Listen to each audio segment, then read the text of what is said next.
नमस्कार किसान मित्रों, स्वागत है आपका। मैं शुभम शर्मा, किसान हेल्पलाइन यूट्यूब चैनल के माध्यम से किसान मित्रों, आज इस वीडियो के माध्यम से हम आपको लहसुन के एक ही खेत से 7 प्रकार की वैरायटी के बारे में बताने वाले हैं। ऊटी लहसुन, G2 लहसुन, सुपर शंकर है, धमनार क्रांति है, धमनार डायमंड है, G2 है। इस प्रकार की 7 प्रकार की वैरायटी है, किसान मित्र ने लगाई है। एक ही प्रकार का खाद दिया गया है, एक ही प्रकार की दवाई दी गई है, सभी में साथ में गया है, सभी खाद दवाई वगैरह। तो ये पूरी मेचर आ गई है, पकने की अवस्था में लहसुन आ गई है। तो पूरी डिटेल इस वीडियो में आपके लिए हम लेकर आने वाले हैं। पूरा वीडियो देखिएगा, पूरी जानकारी प्राप्त करिएगा, ताकि आपको भी पूरा जानकारी हो जाए कि लहसुन की वैरायटी किस प्रकार से अपना जो पूरा समय लेती है, तो कौन सी वैरायटी किस प्रकार से अपना प्रभाव दिखाती है। तो पूरा वीडियो आपके लिए है। मिलते हैं किसान मित्र। तो किसान मित्रों, मिलते हैं भैया से। आज हमारे साथ अनुभवी किसान मित्र हैं। कई किसान मित्रों को जानते हैं, तो परिचय करवाते हैं। सबसे पहले आपका परिचय। नमस्कार। बद्रीलाल धाकड़, किसान, ग्राम धमनार जी। तो जैसा कि आप हमें बता रहे थे कि आपने इस वर्ष जो है कि लहसुन के 7 प्रकार की वैरायटी लगाई है। कौन सी वैरायटी है और किस प्रकार से आपने उसका अनुभव किया है? मैं किसान भाइयों को आपके माध्यम से वो चीज़ बताना चाहूँगा कि किसान जो खेत में अपने फसल लगाते हैं, तो कौन सी वैरायटियाँ अच्छा उत्पादन दे रही है और कौन सी कम दे रही है, उसकी तुलना आप इस वीडियो के माध्यम से समझ पाएंगे। मैं कैमरामैन से कहूँगा कि ये दिखाए, ये हमने ऊँटी वाली लहसुन लगा रखी है और आसपास में आप देखोगे धमनार क्रांति वाली है। तो ये मल्चिंग पर लगी हुई है और ड्रिप द्वारा ही पानी और खाद जो भी जाता है वो सब एक तरीके से जाता है। आप देख सकते हैं कि इनके पौधे किस टाइप से है, इसकी गठान कैसी बनी है, ये हम आपको दिखाना चाहेंगे कि ये इस टाइप की गठान बनी है। यहाँ पर जब एक जैसी हर चीज़ एक जैसी है, पर ये ऐसी बनी है। अब मैं आपको दूसरी वैरायटी दिखाने जा रहा हूँ, जो ये थोड़े से हिस्से में लगा रखी है। दोनों तरफ धमनार क्रांति लगी हुई है, लेकिन ये सुपर शंकर है।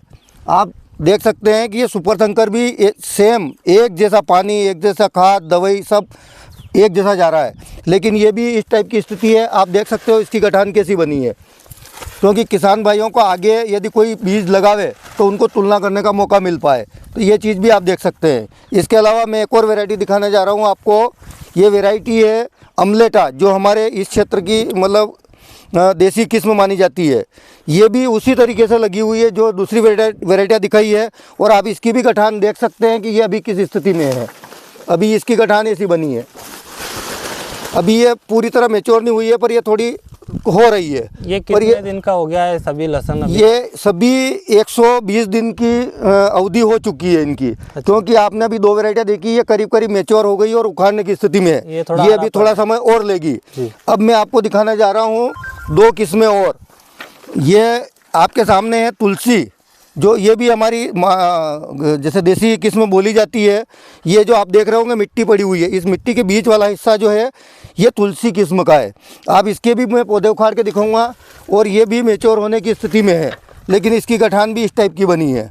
अब इसके साथ में मैं एक वैरायटी और बताऊँगा, G2 भी हमारे इधर बहुत प्रचलित वैरायटी है। इसके भी पौधे करीब करीब मैच्योर हो चुके हैं, उखाड़ने की स्थिति में है। मैं इसकी भी गठान दिखाऊँगा। तो ये इस टाइप के बन चुके हैं। अब आपके सामने ये भी चीज़ें हम दिखा रहे हैं, ये सब एक जैसा, जैसे पास में ही आप कैमरामैन दिखाएं कि एक जैसा पानी मल्चिंग के अंदर खाद दवाई जो भी जाना है वो एक जैसा जा रहा है। अब इनके पौधे, अब ये वैरायटी थोड़ी लेट वैरायटी है, तो इसमें अभी गठान बनना शुरू नहीं हुई। तो मैं थोड़ा खोद के दिखा सकता हूँ, क्योंकि ये बना नहीं है, पर अब बनने लगी है थोड़ी थोड़ी गठान। तो ये कैमरामैन थोड़ा दिखाएँ, ये गठान करीब 80 से 85 mm तक की बनेगी। ये आप दिखाएं थोड़ा। मैं एक और दिखा 2-3 पौधों की दिखाऊंगा। अभी इसकी तो बनना भी शुरू नहीं हुई है, किसी पौधे की बन रही है, किसी की नहीं बनना शुरू हुई है। ये इस स्थिति में है। मैं किसान भाइयों को ये धमनार क्रांति जो हमारे द्वारा विकसित की गई है, एक हिमाचल की किस्म थी, जिसको हमने क्रॉस करके ने हमारे इस क्षेत्र में उत्पादन हो सके, उसके जलवायु, यहाँ की ज़मीन और यहाँ की जो प्राकृतिक रूप से और भूमि के हिसाब से इसको उपयुक्त बनाया गया, और अब ये भरपूर उत्पादन देने लग गई है। ये करीब 25 से 35 कुंटल बीघे का उत्पादन दे सकती है। आपने अभी 5 किस्में देखी थी, जो उन्हीं के साथ में ये लगी हुई है, और ये स्थिति है इसकी। इसके बाद मैं आपको दिखाना जा रहा हूँ धमनार डायमंड। अभी ये दोनों ही किस्में अभी मैच्योर नहीं हुई है, क्योंकि इन दोनों किस्मों की स्थिति ये है कि ये 145 से 160, 65, 70 दिन तक अधिकतम मैच्योर होती है, तभी निकलेगी। अब मैं देख सकता हूँ कि थोड़ी गठानें बनने तो लगी है इसमें भी, तो मैं कैमरामैन से बताऊंगा कि ये कच्चा पौधा उखाड़ने से कोई फ़ायदा नहीं है, लेकिन गठान बनने लग गई है। ये ऐसी स्थिति बनी हुई है। पौधे की स्थिति भी किसान देख सकते हैं कि अभी हरा भरा खड़ा है, तो अभी मैच्योर नहीं हुआ है, उखाड़ने की स्थिति नहीं बनी है।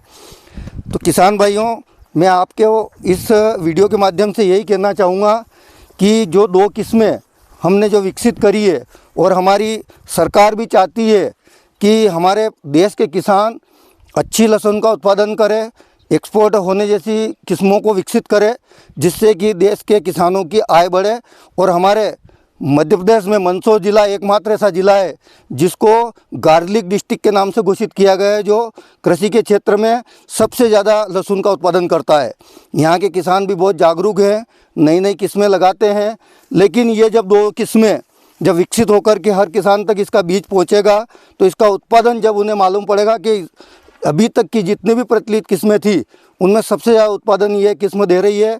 किसान भाइयों को इन दोनों किस्मों के बारे में एक जानकारी और देना चाहूँगा कि धमना क्रांति और धमना डायमंड, इनके पर्दा बहुत ज़्यादा है और सफ़ेद बहुत ज़्यादा होती है। इसकी गठान की साइज़ 170 से लगा करके 80, 85, 90 mm तक भी बन जाती है कोई। तो स्टोरेज क्षमता भी पूरे साल भर तक किसान यदि अपने घर पर रखेंगे तो वर्ष भर जब भी बाज़ार तेज़ी मंदी होती है उसका पूरा लाभ ले सकता है। इसमें रोग प्रतिरोधी क्षमता भी बहुत ज़्यादा है, थिप्स कम आते हैं, इसमें दूसरी बीमारियां भी कम आती है। आप देख सकते हो कि अभी बहुत गर्मी का समय आ गया है। आज की तारीख में कई किसानों के खेतों में दूसरी जो देसी वैरायटियां थी वो पौधे पूरी तरह ख़त्म हो चुके हैं, लेकिन उस जलवायु में भी ये पौधे पूरी तरह हरे भरे खड़े हैं और इनमें कहीं थिप्स भी नहीं है। ये ऊपर जो है ये धुंध की वजह से ये पत्ते सूख जाते हैं, नहीं तो ये भी नहीं सूखते हैं। पर इस बार प्रकृति की प्रतिकूलता बहुत ज़्यादा रही और पौधे के पत्ते सूखे हैं। ऐसे ही धमना क्रांति के भी सूखे हैं। तो मैं किसान भाइयों से कहूँगा कि एक बार इस किस्म को लगा करके अच्छा लाभ कमाएं और हमारे देश को आगे बढ़ाएं, क्योंकि दुनिया के अंदर हमारा देश दूसरे स्थान पर है, लेकिन ये हमारी सरकारों के तो प्रयास है ही है। क्योंकि ये जो हम फसल पैदा करते हैं तो ये ड्रिप है, मल्चिंग है, पाइप है, ये हमारी सरकार की अनुदान योजना में प्राप्त होते हैं, तो उनको लेकर के भी लाभ उठा सकते हैं किसान और अच्छी फसलें कमा करके ने लाभ कमा सकते हैं। किसान भाइयों, मैं एक बात और बोलूँगा कि आज ज़माना क्वालिटी का है। जो जितनी अच्छी किस्म पैदा करेगा उसको इतना अच्छा बाज़ार मिलेगा। और लहसुन के बारे में तो ये कहा जाता है कि जिस खेत में जितनी ज़्यादा फसल लहसुन होती है बाज़ार में भी उतने ही ज़्यादा मूल्य पर बिकती है। और जिसकी उत्पादन कम होती है, यानी छोटी छोटी गठानें हो जाती है, तो वो मंडी में लेके जाता है तो उसका बाज़ार मूल्य भी बहुत कम मिलता है। तो आप ज़्यादा रकबे में न बोते हुए कम रकबे में बोए, लेकिन पूरी मेहनत करें, अच्छी खाद दवाई सब अच्छी मात्रा में दें। और ज़्यादा जो आप मात्रा में जो ज़्यादा क्षेत्रफल में बो रहे थे उसके बजाय कम क्षेत्रफल में बो करके भी उससे ज़्यादा मुनाफा कमाया जा सकता है।